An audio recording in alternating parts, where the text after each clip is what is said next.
Assalamualaikum warahmatullahi wabarakatuh. Salam Pramuka. Perkenalkan, nama saya Ahmad Fuadi dari kelas 8A.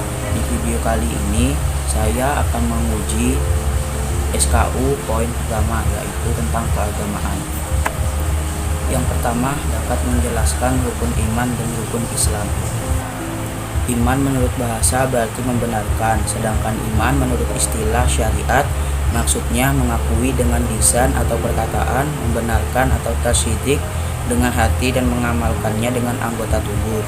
Adapun rukun iman itu sendiri terdiri atas 6 rukun, antara lain iman kepada Allah, iman kepada para malaikat, iman kepada kitab-kitab Allah, iman kepada nabi dan rasul, iman kepada hari akhir atau kiamat, iman kepada qada dan qadar. Makna rukun Islam. Dalam ajaran Islam, bayi yang baru lahir telah diislamkan oleh Allah semenjak ia akan dilahirkan di dunia. Walaupun demikian, banyak agama yang punya ajaran tersendiri. Begitu juga dengan Islam. Dalam agama Islam, terdapat 5 pilar yang menciri khaskan seorang muslim. Pilar ini disebut sebagai rukun Islam. Rukun Islam inilah yang menjadi pedoman umum seorang muslim dalam beribadah kepada Allah. Adapun rukun Islam itu sendiri antara lain syahadat, mendirikan sholat, menunaikan zakat, puasa pada bulan Ramadan, dan haji ke Baitullah Al-Haram. Yang kedua, makna sholat berjamaah. Dalam hadis dikatakan bahwa pahala sholat berjamaah adalah 27 kali dibandingkan dengan sholat sendiri. Sholat berjamaah berarti berkelompok dengan panduan seorang imam. Apa yang dilakukan imam akan diikuti oleh makmumnya kecuali imam salah. Semua makmum harus berbaris dengan saf yang teratur dan lurus. Makna berpuasa secara harfiah, puasa dalam Islam didefinisikan untuk menjauhkan diri sepenuhnya dari makanan, minuman, hubungan intim, dan merokok, mulai dari fajar sampai matahari terbenam, selama seluruh bulan Ramadan, bulan ke-9 dalam tahun Islam. Macam-macam puasa. Yang pertama, puasa wajib. Puasa wajib yaitu puasa yang dilakukan pada bulan ke-9 dalam kalender Islam, yaitu bulan Ramadan, dilakukan selama 1 bulan penuh dan diakhiri dengan sholat Idul Fitri. Yang kedua, puasa sunnah. Ada kalanya dianjurkan untuk melakukan puasa sunnah seperti tradisi Nabi Muhammad SAW di antara waktu setiap hari Senin dan Kamis dari seminggu hari ke-13, 14, dan 15 setiap bulan lunar, 6 hari di bulan Syawal atau bulan setelah Ramadan, hari Arafat atau tanggal 9 Zulhijjah di Hijriyah kalender Islam, hari Asyura atau 10 Muharram dalam Hijriyah kalender Islam, dengan 1 hari lagi puasa sebelum atau setelahnya.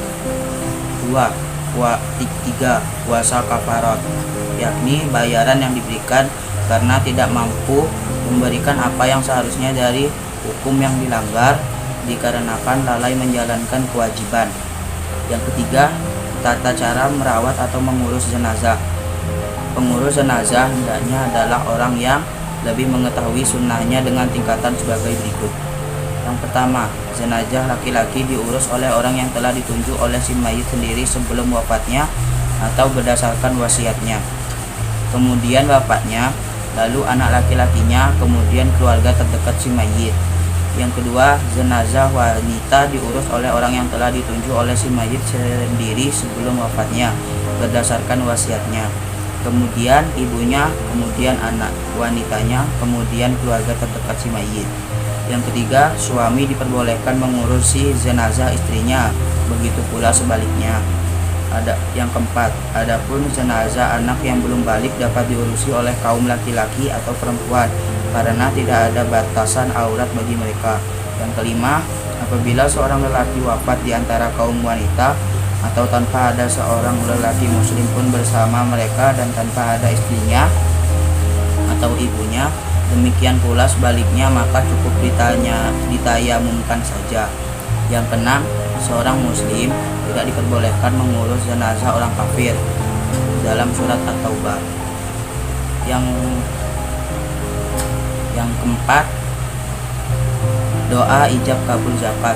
Doa berikut ini dibaca pada saat kita akan mengeluarkan atau membayar zakat fitrah. Bacaan doa zakat fitrah. Nawaitu ukhrija zakat fitrian nafsi faradhan lillahi ta'ala. Arti doa zakat fitrah: sengaja saya mengeluarkan zakat fitrah pada diri saya sendiri, fardu karena Allah Ta'ala. Yang kelima, hadis dan penjelasannya. Innama a'maluhu binniyat adalah adatul khas untuk membatasi, yakni menetapkan sesuatu yang disebut setelahnya dan menafikan sesuatu yang tidak disebut. Dengan demikian, hadis ini menunjukkan bahwa tidak ada amal perbuatan yang sah atau sempurna hukumnya kecuali berdasarkan niat. Mengartikan sababiyah atau menunjukkan sebab. Niat adalah bentuk jamak dari kata niat. Secara etimologi bermakna kehendak dan secara terminologi bermakna kehendak yang dibarengi dengan perbuatan nyata. Sekian dari saya. Wassalamualaikum warahmatullahi wabarakatuh. Salam pramuka.